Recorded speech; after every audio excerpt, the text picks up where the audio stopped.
بسم اللہ الرحمن الرحیم السلام علیکم۔ اس کی مجھے ایک دن کال آئی۔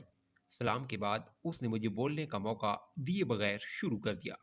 میری شادی ہو رہی ہے، میں تم سے رابطہ نہیں رکھ پاؤں گی، مجھے ایک خواب سمجھ کر بھول جاؤ، اور ہاں، میں چاہتی ہوں کہ تم خود مجھے اپنے ہاتھوں سے رخصت کرو، بلا کسی جواز کے مجھے تمہارا عشق دیکھنا ہے۔ تم کہتے ہو کہ تم مجھے کسی اور کا ہوتے نہیں دیکھ سکتے، سمجھو تمہارے عشق کا امتحان ہے، تم آؤ گے تو ڈولی میں بیٹھوں گی، ورنہ نہیں بیٹھوں گی۔ تمہیں پتا ہے مجھے پگڑیوں کے واسطے دیے گئے ہیں کہ میں تم سے بات نہیں کروں، لیکن کیا کروں، نہیں رہا جاتا۔ جب میری مسلسل سیسکیوں کی آواز اس تک پہنچی تو وہ بولی، تم رو رہے ہو، مرد تو روتا نہیں، مرد بہت مضبوط ہوتا ہے۔ کل میری بارات ہے اور تم نے آنا ہے، اگر تم نہ آئے تو میں سمجھوں گی تمہیں مجھ سے محبت کبھی نہیں تھی۔ میں 2 منٹ کے لیے خاموش ہوا اور پھر رونے لگا اور بولا، تم مجھ سے یہ مت کہو کہ میں تمہیں خود رخصت کروں، کیونکہ میں نہیں کر سکتا، میں مر جاؤں گا، مجھے میرا ضمیر ہی مار دے گا، اس کے سوا کیسے جواب دوں گا؟ تم نے بھی کہا تھا تم میرے علاوہ کسی کی نہیں ہوگی، میرا نام اپناؤ گی، تو پھر آج ایسا کیوں؟ تم نے بھی کہا تھا تم نہ ملے تو مر جاؤں گی، سب یاد ہے نا تمہیں؟ اب اس کی طرف سے بھی رونے کی آواز آ رہی تھی اور روتے ہوئے بولی، ہاں، مجھے میرا ایک ایک لفظ یاد ہے، تبھی تو تمہیں بلا رہی، دیکھو تو میں کتنی ثابت قدم ہوں، تم آؤ گے، میں انتظار کروں گی۔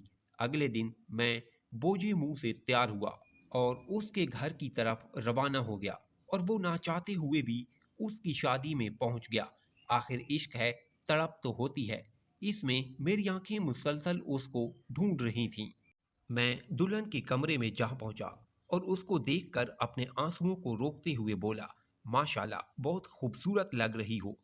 وہ میری آواز سنتے ہی فوراً میری طرف متوجہ ہو گئی اور بولی، دیکھو مجھے مہندی کا کتنا رنگ آیا ہے، میں بہت خوش رہوں گی، وہاں مہندی بتا رہی مجھے، دیکھو نا اس میں کتنا پیارا لگ رہا ہے، نام لکھا۔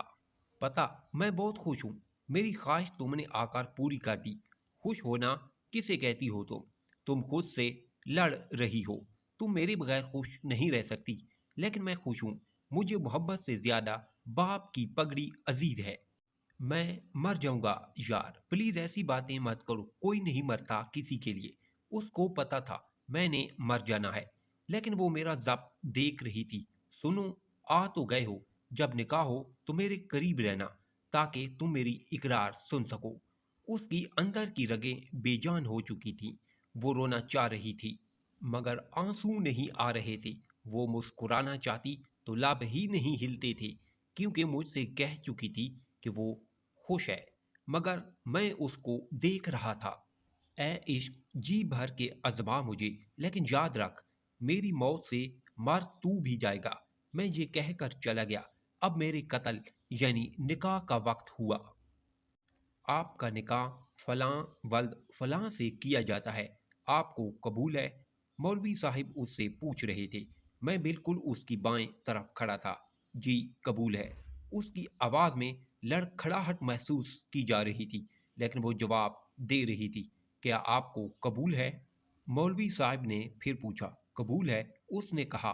اس کے کندھوں پر آنسو مسلسل گر رہے تھے، لیکن وہ اس کو اگنور کر رہی تھی۔ کیا آپ کو قبول ہے؟ مولوی صاحب نے پھر پوچھا۔ خاموشی چھا گئی، وہ خاموش تھی۔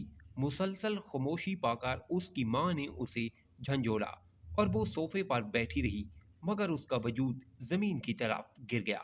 اس کے ہونٹ نہیں ہلے، اس کے لب سی دیے گئے، اس کے لبوں پر مہر لگا دی گئی، اس کے لبوں کی حرکت رک چکی تھی، ہونٹوں نے ہونٹوں سے ملنا چھوڑ دیا، لڑکھڑاہٹ ختم ہو چکی تھی، یہاں تک کہ وہ بھی ختم ہو چکی تھی۔